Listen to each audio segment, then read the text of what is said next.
The project I'm going to work on is a couch table. We've got a U-shaped couch at home, and there's nowhere to sit your drink down or put the remotes for the television, etc. on. So this table will sit behind the couch and give us a place to put everything down while we're sitting down watching TV or spending time with friends. This is one of the most common places for us to be, so having that flexibility is really valuable. One of the best parts about doing custom woodwork is you get to make everything to fit your size. So we can pick out a slab that we like and make it to the length we like and the height we like. So you can see here, starting off with a long non-straight edge. This is actually one of the rails for my flattening table, which is what you see the slab sitting on. Setting the height of the saw. Don't have a track saw at this point, so using the straight edge and just a regular circular saw. I'll do about a half depth cut the first pass through just to get the cut started. It is about a 2-inch thick slab, so the saw could handle it, but I'll get a little bit cleaner cut by doing it 2 passes. So I'll make it the first pass here, about half depth, and then be able to come back with a second cut to finish off the rest of the depth. You can see all of the sawdust and shavings being created. This is one of the things that I find hilarious watching other YouTube videos. You don't get to really see a lot of the mess that gets created and how much time really gets spent cleaning up.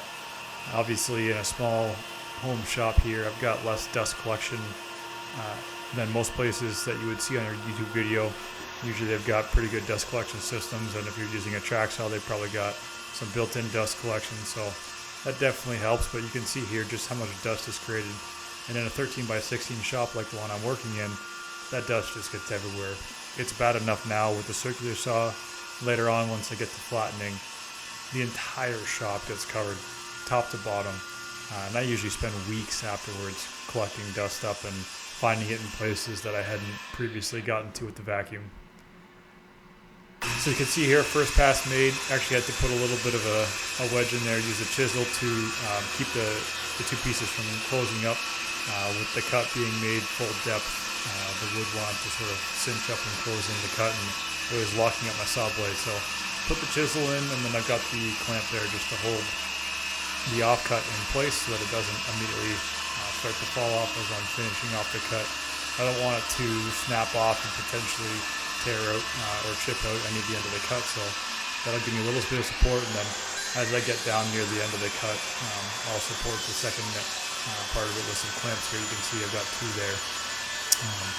Just sort of positioned so that the bottom of the clamp is a foot on the floor, and then holding the slab up in 2 places, and then leaning against it a little bit with my leg. That'll help to prevent it from tipping outwards. So prevent any chip out, any tear out.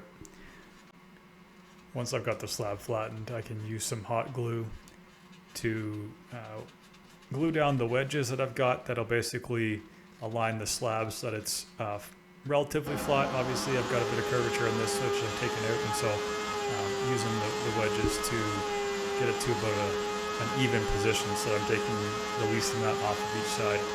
And then once it's glued in place, router, flattening bit, and many hours of back and forth and back and forth over and over.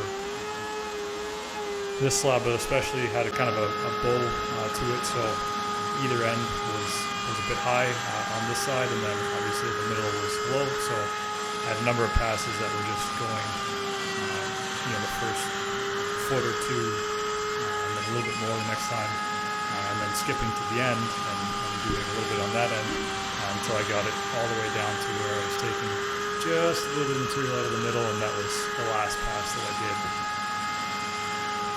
You can kind of see here, if you're watching closely, I find that when I get down to my last couple passes, in part because I don't have a good depth between the router and the workpiece, I don't get a great clean cut if I run the router in both directions.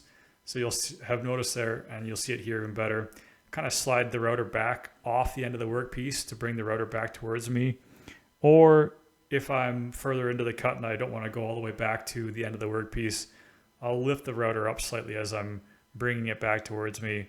And I find that just cutting in the same direction, I do end up getting a bit of a cleaner cut I think part of that is just, the motion that I'm applying and not getting a good consistent pressure in both directions. So by using those methods, I find I don't get as much of the tear out on either end of the cut. I get a much smoother surface, and that just means less work that I'm going to have to spend later sanding all that imperfection out of the slab. And that's a lot of work, of course, so the less time I can spend doing that, the better. I found as well, and you can kind of notice here, I've added a couple of sheets of plywood underneath the slab on the flattening table just to raise it up. Anything I can do to get the bit to be as deep into the router as possible, that's going to help get a cleaner cut. And so I'm trying to bring it up as close as I can to the bottom of the sled so that the router bit doesn't have to be quite so far out of the router and get that real tipping motion or that sort of torquing action on the head of the bit. I mentioned before how much dust is created, and you can see it here. I use that little sheet of plastic on the back of the sled just to help control that dust from shooting everywhere. It does just get absolutely all over the place, and the first few times I used the rotor sled, I had dust everywhere, and that at least helps keep it down just a little bit of a way to improve it. You'll see a lot of CNCs and mills, they'll use what looks like sort of the end of a broom, sort of bristles to help control dust, and it's just kind of a similar idea. After flattening both sides and trimming more or less to the length, now begins the fun of sanding, and this is everybody's favorite part. In many ways, I do actually quite enjoy sanding. Not so much the time spent and how much my back hurts after sanding for hours and hours on end, but this is really the part where you get to start to see the slab coming to life. You get an idea of it when it's in its rough form, but when you get to sanding, especially as you get up 120 grit, or especially in the 220 range, you really start to get the full picture of what the grain's going to look like, and really get to appreciate the wood piece that you've got in front of you and what it's going to be like at the end. So generally I'll start 60 grit, 60, 80, 120, 150, 220, and then normally at 220 is when I'll do the grain raise with a bit of water popping, and then I'll go back with a light 220 and a 320. I also try to use a consistent pattern, so you can see here I've got sort of a set motion each time I go through. I use the same set of motions on every bit, and I use sort of indicators in the wood to tell me where to go, and this just helps me to be consistent as much as possible with sanding all the slab the same amount. So once you've gotten all that great sanding work done on the first side, a couple of sheets just to make sure that I don't mar up that side, flip the slab over and start back at 60 grit all over again, back from the bottom all the way through all the grits. Once I've got the final sanding done and made sure that I've got agreement with the boss at the house how long exactly we want the table to be, a little bit of tape to protect the surface and ensure I got a nice clean cut. That tape will help prevent the tear out, and I'll cut the final length. You can see here I'm taking off maybe 1/4 of an inch. It was pretty close before, and just sort of feeling things out. I think we ended up 7.5 feet on this piece, which is pretty long for a table, but in the space that it's in, really is a good functional length for us to use. With length cut and the sides sanded, I'll take a sheet of melamine surface here and use that. By trimming it down, I can get a good piece to guide my router. So one side was the black melamine, the other side was a bit of a slicker surface. I think it's actually a whiteboard surface that it was. So the router runs a little bit nicer on that, so using that as my upside. But with a bearing or a bushing, I should say, in the router, you can run right up along that edge and really get a good clean edge and exactly the profile and shape that you want. So start off by using the big router and a big bit and just hog out as much as I can, and then come back here now with the trimming bit and a bushing and run that just to clean up the edge and get real nice and tight to exactly the dimensions that I want. And once I've got this depth cut, and this is really just deeper than the depth of the seat channel I'm going to put into this piece, so that it's just sub-flush, then I can go back and progressively increase the depth of the cut on either side to cut the channels, depth into the wood. This piece is about 60 inches wide, so you really don't need to have C-channel, but if you're going this far and making a piece, spending this much money on all the materials, why not? You'll never see it, that bit of C-channel extra. Yeah, it's a couple hours of work. Yeah, it's a bit more money, but it's just a bit of peace of mind to make sure that you never get any warping on that slab. You can see here, I'm using a brad point bit and knocking that in with a hammer just to create some nice indents in the center of the slots. And that gives a perfect spot to sit the drill bit into so that you get the exact position that you want the threaded insert in. I'm putting a C-channel on both ends of the slab, so I'll be repeating this on both ends, so 6 total threaded inserts. One thing I didn't realize was because of the way that I set up the structure underneath the table, the middle hole and the middle threaded insert actually sits right underneath or right above where the structure of the table is. And so when I finally went to put this together, realized that I couldn't use that center point. So ultimately that one ended up being somewhat of a waste because it's completely covered.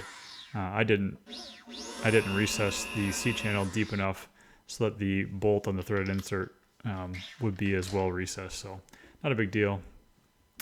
Going back here, one thing that really helps with the threaded inserts is just doing a little bit of cleanup on the edge, flaring that out a little bit, and that'll just help the threaded insert to really nest down in. They have a bit of a shoulder that sticks up from the top surface, and that helps to seat it and really make sure that you get a good seating of the threaded insert. And so this will just help make sure that you get a completely flush or slightly sub-flush condition, which is perfect.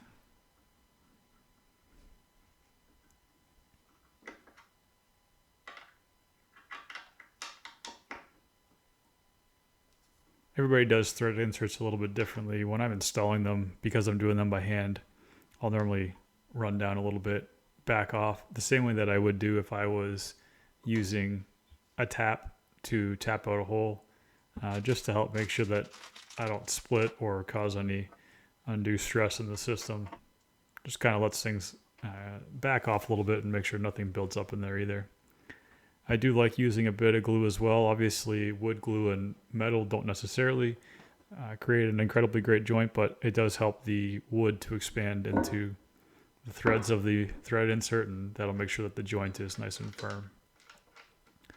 And then once all the thread inserts are in place, I'll go back and lightly install the bolts. In this case, I knew I was setting the slab off to the side for a little bit to do some other things in the shop, and so wanted to have the C-channels in place. And so you can see here, tighten them down by hand and then come back with the Allen key, get them snug, and then back off about a quarter turn. And that little bit of backing off just allows the slab to move relative to the C-channel, and you want that with the expansion and contraction. It's going to be, along the horizontal plane of this slab, and so allowing that expansion will just make sure that you have no issues down the road.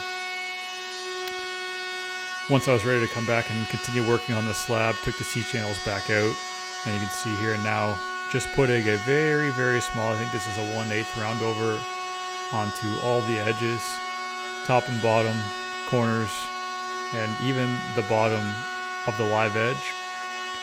And some might think, you don't necessarily need to do that in the live edge, and you probably don't need to, but it really did actually make quite a nicer surface. So found that was a good route to go. I didn't do the top of the live edge. That I'll just round over by hand. And then coming back here now with the nylon wire wheel, I do definitely prefer the nylon for cleaning up the live edge. This just makes sure you get rid of all that bark and cambium and really get a clean surface. It does also really improve the appearance, really get rid of some of that darkness and expose the real nice color of the sapwood. Even with the nylon wire wheel, you still get a bit of roughness, and you can see the markings from the wire. So coming back and just hand sanding through, I did end up using the foam pad with the sander afterwards, just to clean things up a little bit faster. The random orbit sander with that foam pad doesn't really take off too much material, and so it worked out just fine. With the majority of the work now done on the slab, switching over to prepping the base. Here I'm taking some 2-inch stock and just cutting it down for the legs. This piece is wide enough that I could get all 6 legs out of the same piece. And then similarly for the sort of H structure that's going to go in between all the legs and tie everything together, all that was able to be cut out of this same slab. So took the first pass here. I'll use this for some of the smaller pieces, the sort of cross pieces within the H structure. I definitely did get a bit of warping on this piece as it came out of the saw. Some of that tension was released out of the slab, and so cutting that down into the smaller pieces, really at that point, with a bit of work and cleanup, able to get them down to a nice flat straight condition. And you'd never know that it came out of the saw a bit warped. And then the rest of these pieces coming through after the fact were all pretty clean, pretty straight, and so using them for the lengthwise sections, the long runners on each of the 2 levels was not an issue because they were quite straight coming out.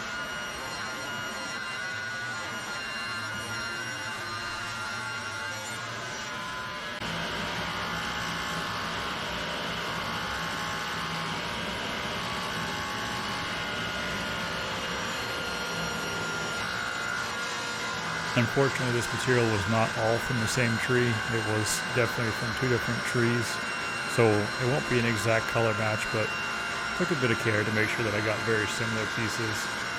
And when I get the finished piece, you'll notice that you really can't see the difference too much, especially with the fact that the legs are underneath the table and generally not directly in the light. The dark that you get from the shadow brings a different color texture to the base of this anyway, so it does match very well, but certainly would have been nice to have the same color all around.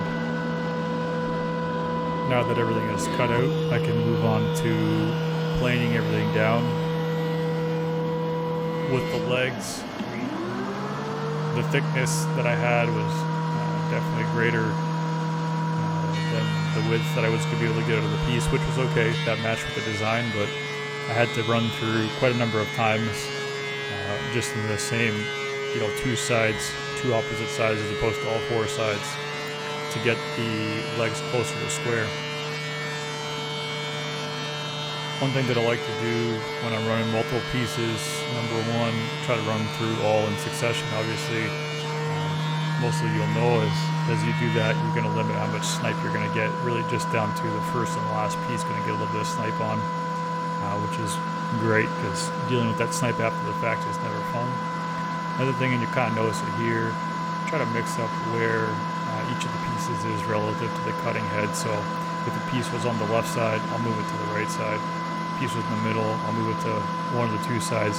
Try to mix it around in that way. I'm not running the same piece of wood through the same portion of the cutter head on every single pass, and that way if there's any imperfections in the cutter head or anything else, I'm going to still get a pretty good, consistent, clean result because each of the pieces is moving around and getting exposure in different areas of the cutter head.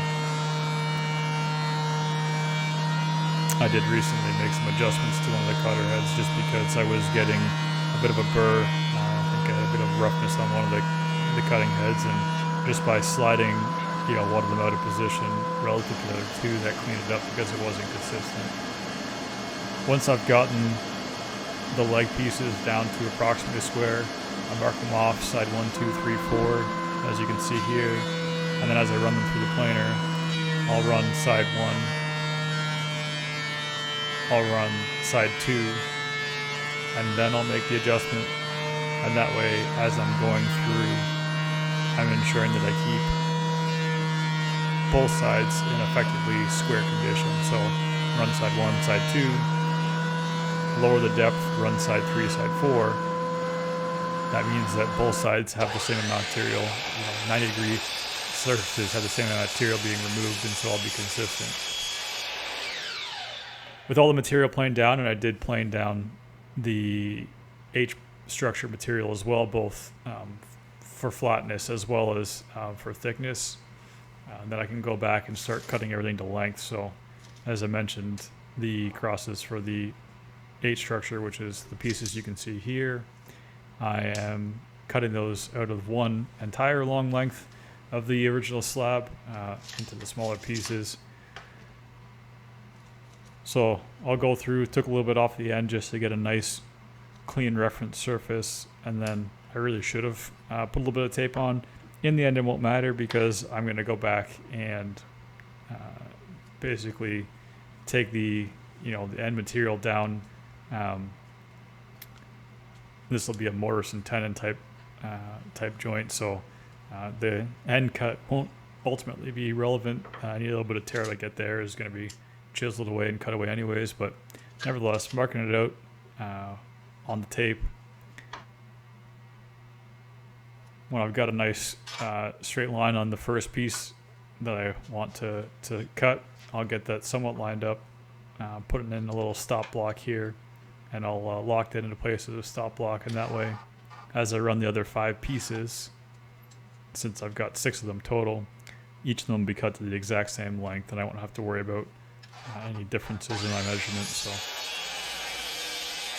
get them lined up, get the stop block in place, make the first cut, and then start running them all through.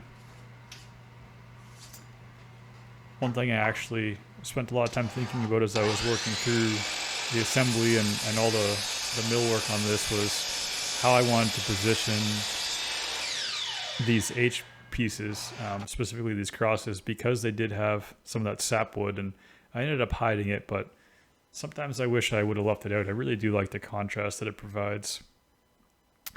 With all the pieces cut to length, using a marking knife to mark out all the edges of where I'm going to cut away for the mortise and tenon joint. To get the bulk of the material removed, I'm just running it over the table saw with the blade height set to the depth that I want to remove. I'll run that up real close to the line on each of the pieces on all 4 sides. For the top 3 crosses, I'll only do it on 3 to 4 sides. The top surface obviously doesn't need to be removed since that'll run flush with the top of the legs. So this will get rid of the majority of the material in a much quicker and simpler fashion. And then when I've got the bulk of that material hogged out with the table saw, I can go back with the hammer and the chisel and remove that last little bit so that I get a nice, clean, perfect finish. The other thing I need to do is, because these are going to be nested together with the long stringers, I will be cutting out the material in the middle on each. So first up, measuring the thickness of the piece. That way I know exactly how much needs to be removed. And I'll be doing this both on, the small crosses as well as the long stretchers. So with them already starting off at the same dimensions, I'll be able to make the same cut on both. And if I take 50% away, they'll nest together perfectly. So marking that out here, making sure I get perfect center. And then if I mark out one of the sides of where I need to cut, that will allow me to set my stop block on the table saw sled. And using that, I can cut both ends of the joint at the same time. So cut one, flip the piece over, cut the other, and that ensures that I get perfectly symmetrical cut on both sides. I did use one of their pieces just to confirm that the marking looked good relative to center and relative to the thickness. And then using my little measuring stick here to make sure that I set the exact height of the blade that I want. And then, like I said before, cut one side, flip the piece over, cut the other side. This way I know that I get the exact same length for each cut. And then repeat for all 6 of the little cross braces, and again 3 cuts on each of the long stretchers. To speed things up, same as I did before, running that through the table saw and hogging out most of the material, and then I can go back and just finish off the last little bit with the hammer and the chisel. And so you can see here working on the tenons, cleaning off the rough surface left by the blade. I didn't go to the effort of using a blade that was a nice square cut. It was just a regular blade, so I had to do a little bit of cleanup after the fact. And then obviously, the important part is cleaning up to the marked line that I made early on and making sure that I've got, a nice, perfectly even surface all the way around. That's the surface is going to end up sitting against the leg, and so the better that these cuts are and the more flush it is, the better look I'm going to get. And I'm definitely not an expert in chisels. Hand tools is an area that I'm definitely spending a lot of time trying to learn. One thing I definitely learned here was I needed some sort of improved system for holding down the workpiece. And one of the things that I did was I went out and bought some better clamps that I could use with the holes I've got for the dogs, and use that to clamp down the workpiece. That way I'm not using a chisel facing my hands, which I do a little bit here, and I was trying to be cognizant of it, but definitely got a little nervous a few times. So learning as I go. I've done lots of projects, but there's always something new to learn and somewhere to get better. And so that was definitely one of the key learnings on this project. And I'm definitely happy with the outcome. Like I said, I've still got lots of learning to do, and I'm probably doing a lot of things wrong, but the outcome was pretty good on this one, and I was happy with that. So here I'm cutting up the gaps and the crosses, taped it together to make sure they're consistent, and then following up now with the legs, and again put them all together and tape them so that I'd be holding them at the exact length, so that when I make this cut, they're all going to end up be precisely the same length. A little bit easier to do here than on the miter saw. With the legs marked to length, I can go back now and mark in the mortise locations using the majority of available marking tools. A lot of time spent, marked it out with a pencil first, just to make sure that I knew exactly where I wanted to start and end and give myself a visual reference, and then came back through with the marking knives to clean everything up and get that nice surface in. And that'll be obviously the reference for the chisels to run against as I clean this up in the end.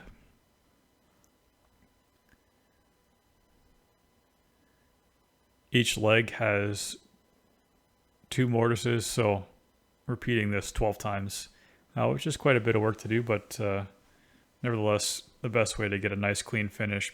And ultimately it will be hidden in the end because of the tenon, but still want to have it nice and clean. For the mortises that were sunk into the legs, I used the drill bit to hog out the material. Pretty easy to just run that through a couple of times on each of the legs and draw out the material. And then for the ends, I actually used the router and ran it over the edge. Took multiple passes because of the depth, but running that through was just a little bit easier than using the drill, and I found that was a good way to hog out the material. And then again, same thing as before, come back with the chisel and work down up, or work up, I guess, really, to the marked lines so that I get as clean of a cut as possible. Definitely a couple of spots where I went a little overboard with the router. Didn't have great control in a couple of the spots, and took a little extra material, a little more than I wanted to, and definitely came to haunt me down the road as I was putting this together. The majority of the mortise and tenon joints were pretty strong, but a couple of them were a little less strong than I would have liked. So definitely a bit of learnings there as well. Something, again, focused on the hand tools on the chisels, something I need to work on and look forward to getting better at in the future.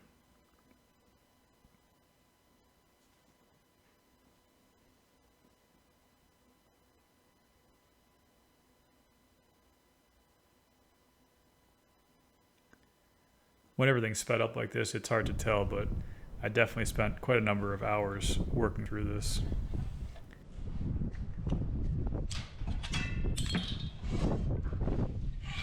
To create the interface between the base and the tabletop, I'm using thin sheets of steel I purchased one piece, I'll cut it down and have one piece at each of the leg interfaces to the tabletop. So here, just rough cutting down to dimension the main blanks, and then using hand tools, files and whatnot, I'll smooth out the edges. I'll use a 300 grit pad on the sander to smooth out the surface and clean it up, and then this will be the blank to create the joint. Once I've got all the smoothing out done, all the rough edges cleaned up, I'll go through and mark out the center points for all of the holes, as well as the ends of the 2 slots on each side. So the 2 end pieces will have 2 slots, the center piece will have 4, and those slots will be where the bolted interface to the threaded inserts on the tabletop will go. A little bit of lubricant and drilling out those holes. Once I've got the holes drilled out on either end of the slots, then I'll go back and use a milling bit with the router to create the slot. So on one side I've got the router guide holding the edge so that I run smooth on that side, and then the second side I'll hone in by eye, and I can always again come back and clean it up a little bit after the fact with a file as needed. But with the milling bit on the router, I actually get a really nice finish, and it's pretty easy to cut through the metal with.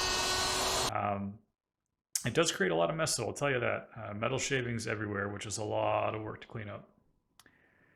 Didn't film, quick spray black just to coat the steel so that I don't get any rusting over time and just make it look a little nicer.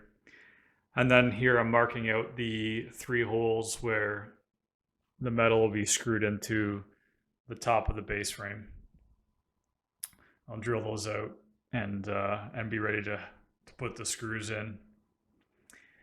And once I've got those screws in and all 3 plates attached to the frame, I can then do the first fit up of the frame to the top and mark out where those brackets are going to sit. And I'm going to recess those brackets into the tabletop. That way they're basically hidden. So unless you're completely underneath the table, you won't see them. In order to make sure I have a really clean finish, here I'm first drilling out the holes for the threaded inserts. That way I get them in the exact location that I want them. And then afterwards I can go through and hog out the material to basically sub-flush the plate to the tabletop. And ideally I'll get this very near to flush. That way, with the plates sitting just on top of the base, I'll end up with a perfectly flush fit between the base and the tabletop.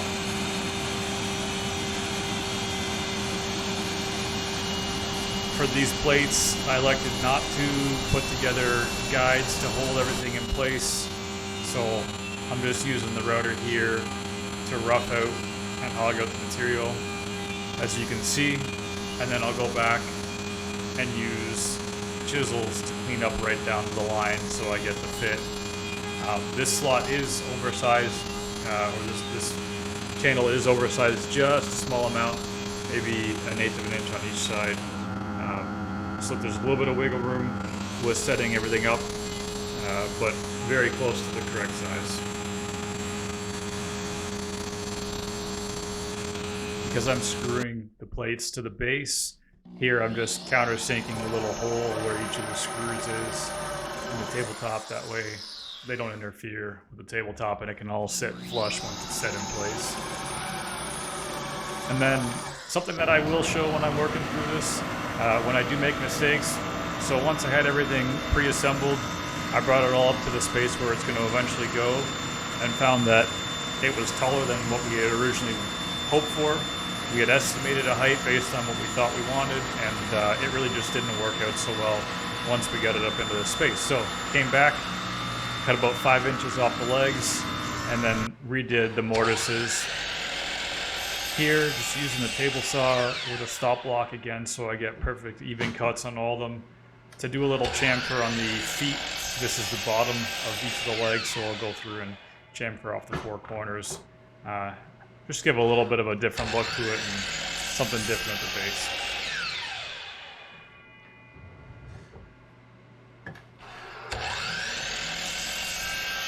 And then the two long stretchers, again, just chamfering the corners on each end just to break things up, give it a different look, and soften up the edges a little bit. Again, using the stop block ensures that I got the exact same cut on all four corners. And just when you thought, hey, we're almost at the end, there's more sanding to do.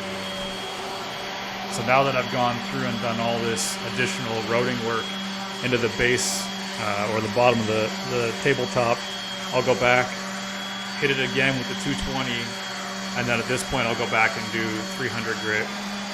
And oh yeah, all the base frame, that's got to get sanded too, through all 6 grits once again, 60 all the way up to 300. Hours and hours of sanding. There's no other way to put it. Hours and hours of sanding. But the flip side, this is really when you get to start to see all the grain coming to life and see what that final product is going to look like when you get through all the mill markings on everything. And this is really where it starts to come to life. So as much as it's a lot of work, I do enjoy it. Of course, everything at 220, I'll hit it with a bit of water, rub that in, really just try to get that grain raised up so that we get a good smooth finish. And I'll do this again after the 300 grit, hit it with a bit of water, and then hand sand after that. So rather than use the really aggressive abrasiveness of the mechanical sander, just a nice light smooth pass with the hand sanding, that'll just get a really nice clean finish without taking too much material off and re-exposing fresh grain. This will just take off those nubs that are raised up from the water.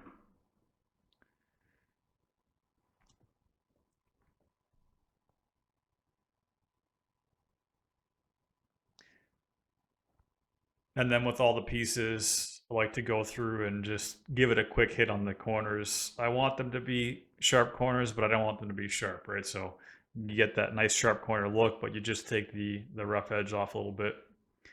And once the majority of that sanding is done, and a little advance warning, there is more to come. Start to assemble everything. So you can see filling the joint in with a bit of glue, brush that in on each side, put glue on both parts. Because of the way that the joint overlaps, I want to make sure that I get good glue contact on all the surfaces. So brushing it into both pieces on the frame, and then I can place those together and let that set up. You can see I've already got one of the crosses in, and I'll add the second one here and a third one, and then repeat with the second stretcher.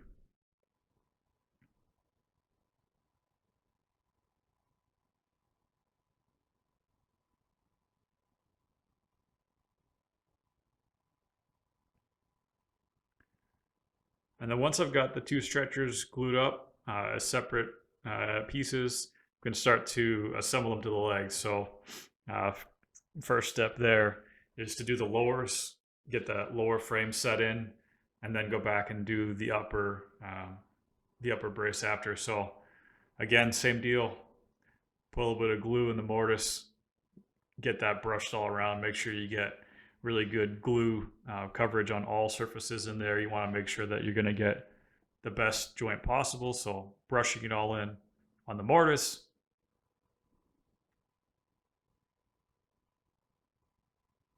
Then go back, brush glue in on all the edges of the tenon. Make sure that everything is nicely covered so that we get a really good contact on both sides. And with that glue ready, we can slide things into place. I mentioned earlier, some of my first tenons were a little bit looser, so you can see there that leg went on really easy. This one, I got to put a little extra effort in, and that's just the progress of getting better with my chisel work and making a better fit as I went on. I also did have a little bit of struggle getting a really clean finish on the mortises. Again, just more practice on the chisels and The good news is once everything's glued up, because of the tight enough fit, it won't have any issues. It'll hold plenty strong, and you'll never see the loose fit because it's all hidden within the joint. To make sure that everything glues up nicely, putting the clamps on, and you'll see here, I've always done this. I find that sometimes you can get a little bit of clamp marks left, and it just means another round of sanding after. So I like to drop a little piece of cardboard in between the clamp jaws and the workpieces, and that just prevents any markings being left. And then, you guessed it, more sanding. Got to go back and clean up all those glue joints. I did do a bit of wood filling with a bit of dust from the parts.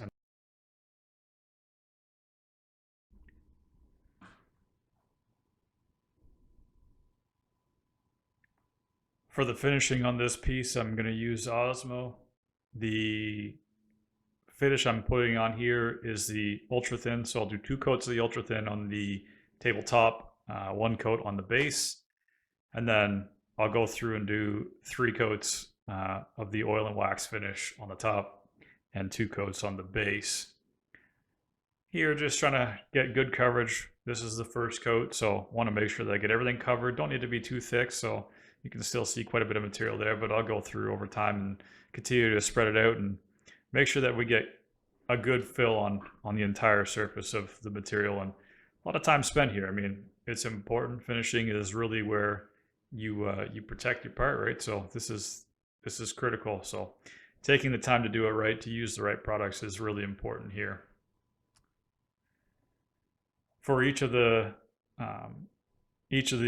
finishes or finishing steps that I go through, I like to use a white buffing pad, a little piece of a white buffing pad to apply the finish. So that's what I'm using here.